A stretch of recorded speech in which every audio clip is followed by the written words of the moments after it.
लक्ष्मी समझ नहीं आई, योजना समझ ना आए, समझ की बात है, इसमें कोई योजना नहीं थी। सी तक में हम 72,000 देंगे, मोदी 6,000 दे रहे।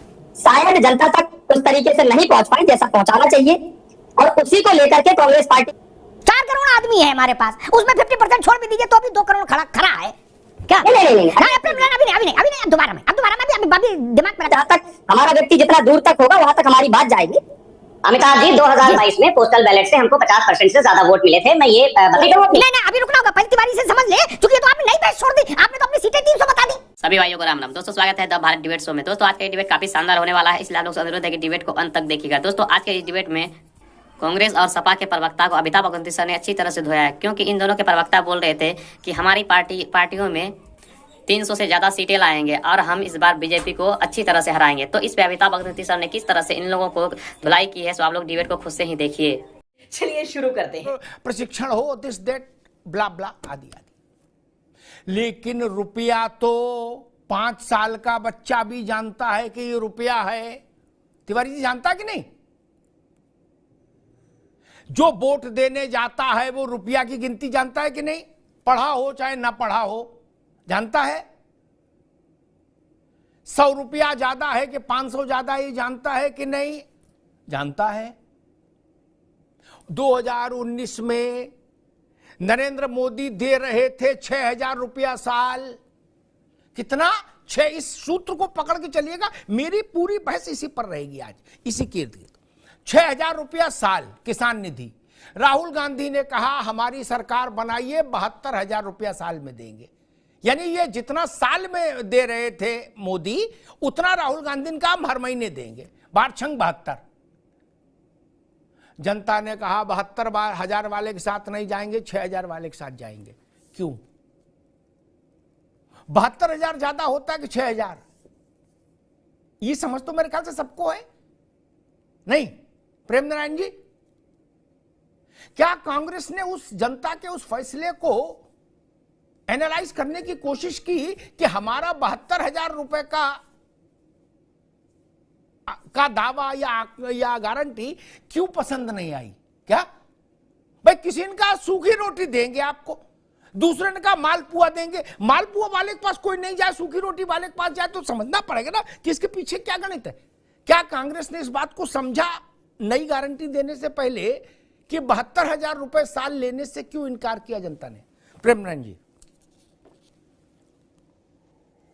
नहीं अमिताभ जी, जी पहली चीज तो ये आ जाती है कि तिवारी जी ने जो बात कही, आपके सवाल के पहले उन्होंने जो बात कही उसमें आपका जवाब आ गया। होता क्या है कि जो तिवारी जी ने कहा कि हम लोग गारंटी देते हैं, सभी राजनीतिक दल घोषणाएं करते हैं, और घोषणाएं करने के बाद उसको जनता तक कितना पहुंचा पाते हैं, जितना जनता के पास तक पहुंचेगा वो जनता को समझ में आएगा। पिछली बार हम लोगों ने जो अपने वादे किए, जो गारंटियां दी, शायद जनता तक उस तरीके से नहीं पहुंच पाई जैसा पहुंचाना चाहिए, और उसी को लेकर के कांग्रेस पार्टी ने मंथन किया, चिंतन किया। उसका परिणाम यह है, राहुल जी भारत जोड़ो यात्रा लेकर के सड़कों पर निकले। उन्होंने कन्याकुमारी से लेकर कश्मीर तक आम जनमानस से बात की, उनके रुझान को, उनके विचार को, उनकी स्थिति को समझा और अपने विचारों को उनके बीच में आदान प्रदान किया। अच्छा, उसके बाद लगातार संगठन पर भी उस लेवल पे कार्य कर रहे हैं, क्योंकि ये यथार्थ सत्य है। जब तक संगठन जहां तक नहीं पहुंचेगा, जहां तक हमारा व्यक्ति जितना दूर तक होगा, वहां तक हमारी बात जाएगी।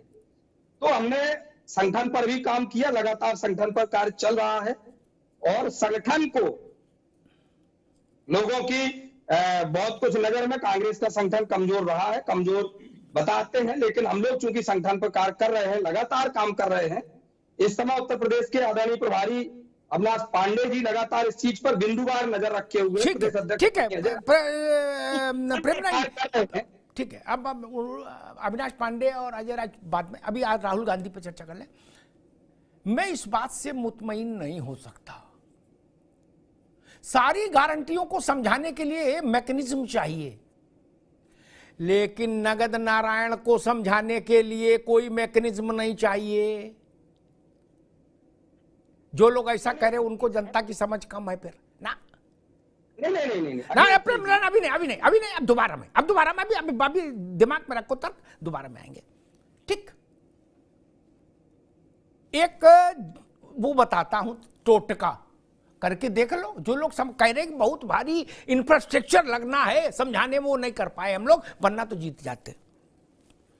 एक पान की दुकान पर साइकिल से जाओ, साइकिल रोक के कहो कि सुना फलाने डाक उसमें स्कीम निकली है कि 2 कमरे का मकान मिलेगा, है कल से फार्म बटेंगे, कल वहां जिला मजिस्ट्रेट के दफ्तर बाहर। क्या इतना बता के एक आदमी चला जाए? तिवारी जी, जिला मजिस्ट्रेट के दफ्तर के बाहर अगले दिन पीएसी लगानी पड़ेगी, सेना लगानी पड़ेगी। क्या एक आदमी बता के चला जाए? लक्ष्मी समझ नहीं आई, योजना समझना आए, समझ की बात आई। उसमें कोई योजना नहीं थी। सीए तक में हम 72,000 देंगे, मोदी 6,000 दे रहे। इसमें तो कांग्रेस पार्टी के पीछे पूरा देश पागल हो जाना चाहिए था। किसको 72,000 खराब लगते हैं? अवधेश उपाध्याय भी चले जाते आपके पास, इनको भी क्या था, 72,000 काट रहे थे, ये भी भाजपा छोड़ के आपकी तरफ चले जाते। मैं फिर वही कह रहा हूं कि फराज किदवई साहब, एक और समस्या होती जो मैंने देखी, जिसकी ओर तिवारी जी ने भी इशारा किया। हम जो ब्यूरोक्रेट लोग होते रिटायर्ड, वो नेताओं के थिंक टैंक हो जाते हैं। क्या अब उनकी समझ तो जितनी है क्या फराज भाई?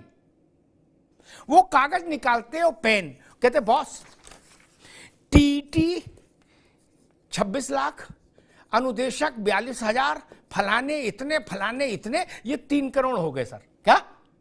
और ओपीएस 8 लाख, पेंशनर 20 लाख, और ये सब जोड़ के 4 करोड़ हो गए सर, बन गई सरकार। क्या बन गई सर?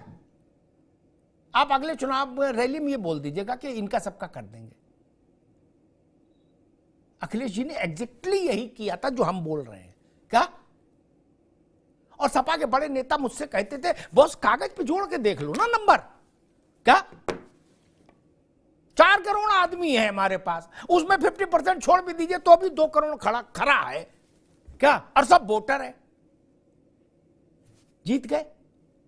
फिर ऐसा क्यों नहीं हुआ फराज भाई? ये तो सवाल उठेगा ना। इसको थोड़ा सा अमिताभ जी, इसको थोड़ा सा फर्दर आप ये बोलिए जी। और समाजवादी पार्टी, आप 2022 की तरफ इशारा कर रहे हैं। 2022 में पोस्टल बैलेट से समाजवादी पार्टी को 50% से ज्यादा वोट मिले थे, और अगर आप उसको नतीजों में कन्वर्ट करिएगा तो 300 से ज्यादा की सीटें हमारी आती पोस्टल बैलेट के हिसाब से। लेकिन ये एक दूसरी बहस है, उसमें मैं जाना नहीं। ना, आपने गलत तर्क दिया। टीटी का पोस्टल बैलेट से क्या मतलब है? वो तो बेरोजगार है। अरे मैं इलेक्शन की बात कर रहा हूं सर, मैं इलेक्शन की बात कर रहा हूं। नो, पोस्टल बैलेट कैसे आप मानक मान लेंगे? आप भी गजब कर रहे हो भाई। किसी चुनाव में पोस्टल बैलेट मानक माना जाएगा कि इसके आधार पे हमारी इतनी सीटें?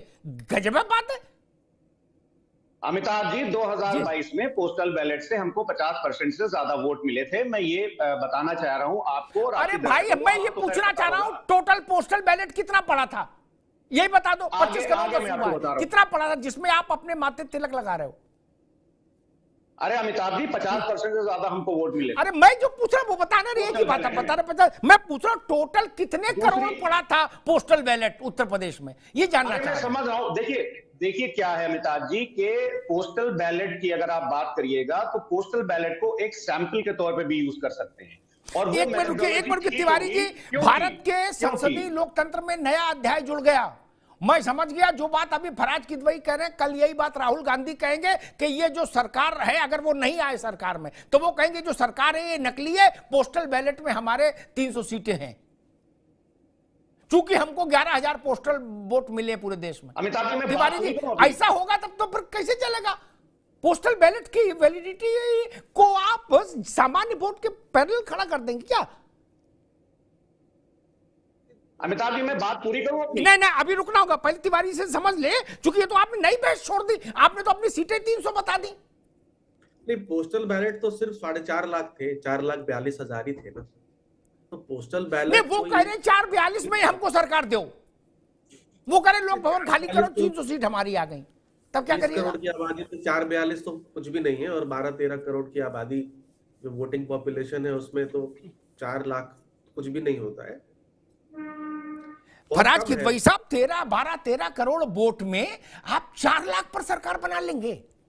4 लाख कुल वोट है, 4,42,000, उसमें 2 लाख, अमिताभ जी, 2.25 लाख आपको मिला।